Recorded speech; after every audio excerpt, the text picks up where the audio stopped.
Amrita news में आपका स्वागत है। देश कोरोना महामारी से जूझ रहा है और इसी के बीच एक और मुसीबत सामने आ गई है। उस मुसीबत का नाम है ब्लैक फंगस। जी हाँ, ब्लैक फंगस। ब्लैक फंगस अपने साथ व्हाइट फंगस और येलो फंगस को भी साथ में लेकर आया है।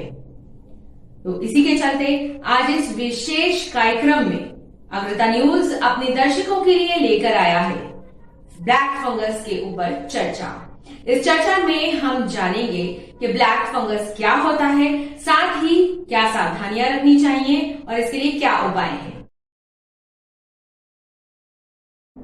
इसी पे चर्चा करने के लिए आज अमृता न्यूज के साथ जुड़ रही हैं भोपाल बंसल हॉस्पिटल से डॉक्टर विनीता रामनानी जी, जो कि आई स्पेशलिस्ट हैं, आई सर्जन हैं और ग्लूकोमा एक्सपर्ट हैं।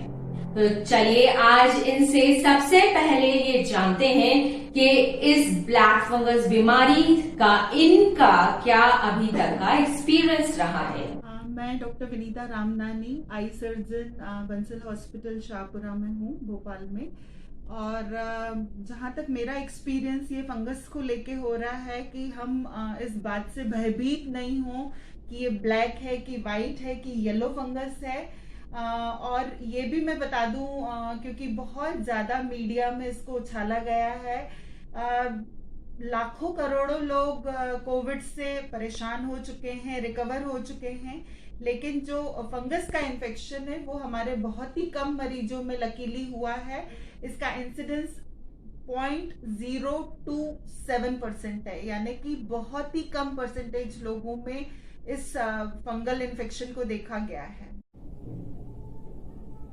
विनीता मैम, मैं आपसे ये जानना चाहती हूँ हमारे दर्शकों के लिए कि कोरोना पेशेंट्स को ही ब्लैक फंगस हो रहा है या अन्य गंभीर समस्याओं, गंभीर बीमारियों के पेशेंट्स को भी, कोरोना जिनको नहीं हुआ है उनको भी ब्लैक फंगस हो रहा है। देखिए, आज के दौरान में जो ये फंगल इन्फेक्शन है ये कोरोना पेशेंट्स में ही हो रहा है, चाहे वो होम क्वारंटाइन थे, चाहे वो हॉस्पिटलाइज थे। और हमारी ऑब्जर्वेशन ऐसी है कि ये उन लोगों में ज्यादा हो रहा है जिनको डायबिटीज अनकंट्रोल्ड है।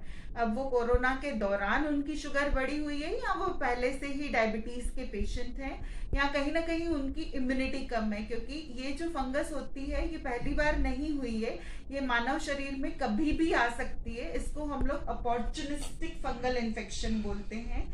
ये जो फंगस है, अलग अलग कलर्स की हम जो बोल रहे हैं, इनके नाम है एस्परजिलस, म्यूकर, कैंडिडा या क्रिप्टोकोकस। ये सब सॉइल में, डिकेइंग मटेरियल में, हवा में, काऊ डंक में अवेलेबल हैं और वो कभी कभी हमारे शरीर में प्रवेश करती हैं, लेकिन हमारा शरीर उनको बाहर निकाल देता है और हमें फंगल इन्फेक्शन आसानी से नहीं होता है। आपने देखा होगा कभी कभी हमारी चमड़ी पे, पैरों की उंगलियों के बीच में फंगल इन्फेक्शन हो जाता है। तो छोटे मोटे फंगल इन्फेक्शंस हम डील कर पाते हैं क्योंकि हमारी इम्यूनिटी अच्छी होती है, मगर अनफॉर्चुनेटली इस बार कोविड ने हमारी इम्यूनिटी को कम किया हुआ है और इम्यूनिटी कम होने की वजह से इस फंगस को हमारे शरीर में आने का रास्ता मिल गया है और वो हमें नुकसान पहुंचा है। डॉक्टर साहब, जैसे आपने बताया कि ये ब्लैक फंगस काऊ डंग, डस्ट या फिर मिट्टी की जगहों में, हवा में भी होता है, तो ये क्या ग्रामीण क्षेत्रों में ज्यादा पाया जा रहा है? जी बिल्कुल। पहले हम जो देखते थे कि फंगल इन्फेक्शन हमारे ग्रामीण क्षेत्र में ज्यादा होता था क्योंकि वहाँ ह्यूमिड इन्वायरमेंट है, थोड़ा सा गंदगी वाला माहौल है, तो कई बार वो लोग अपने प्रॉपर केयर नहीं करते थे। जब वो खेतों में काम करते थे तो उनकी आंख में चोट लग जाती थी, तो वो फंगल इन्फेक्शन आंख में आ जाता था। पर अभी जो हम देख रहे हैं, ऐसा नहीं है कि ग्रामीण क्षेत्र वाले, हमारे पास शहरी क्षेत्रों वाले भी मरीज हैं, क्योंकि उनकी शायद कहीं ना कहीं इम्यूनिटी कम हुई है, उनकी शुगर सबकी बढ़ी हुई है, 400-500 की शुगर है और वो एक जरिया बन गया है जिसकी वजह से ये फंगस उनके शरीर में पनप रही है। चलिए अब जानते हैं विनीता मैम से ब्लैक फंगस से बचने के उपाय। ज्यादा इम्पोर्टेंट है कि जिस दौरान हमें कोविड हो रहा है, क्योंकि अभी भी कुछ पेशेंट्स हैं जो घर में कोविड से पीड़ित हैं, तो वो अपने मन से स्टेरॉइड न लें।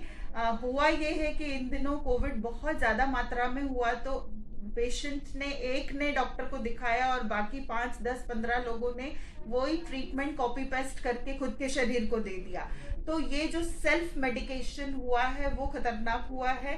स्पेशली व्हाट्सएप वाला ट्रीटमेंट जिसमें कि स्टेरॉइड शामिल थे, उसने कहीं ना कहीं हमारी इम्यूनिटी पे और शुगर पे ज्यादा अटैक किया है। वायरल इन्फेक्शन तो एनीवे हुआ ही है, तो उससे तो हमें निपटना ही था, लेकिन हमने सेल्फ मेडिकेशन करके स्टेरॉइड्स लेके हमारी इम्यूनिटी को और खराब कर दिया। और मुझे लगता है कि ये चीज हमें रोकना चाहिए। अगर हम प्राइमरी लेवल पे ही ये रोकेंगे तो म्यूकरमाइकोसिस के होने के खतरे कम हो जाते हैं। पर जो लोग कोविड रिकवर्ड हैं, जिनकी स्टेरॉइड ले चुके हैं या शुगर बहुत आई है, तो उनसे मेरी रिक्वेस्ट है कि वो प्लीज अपनी शुगर कंट्रोल करें।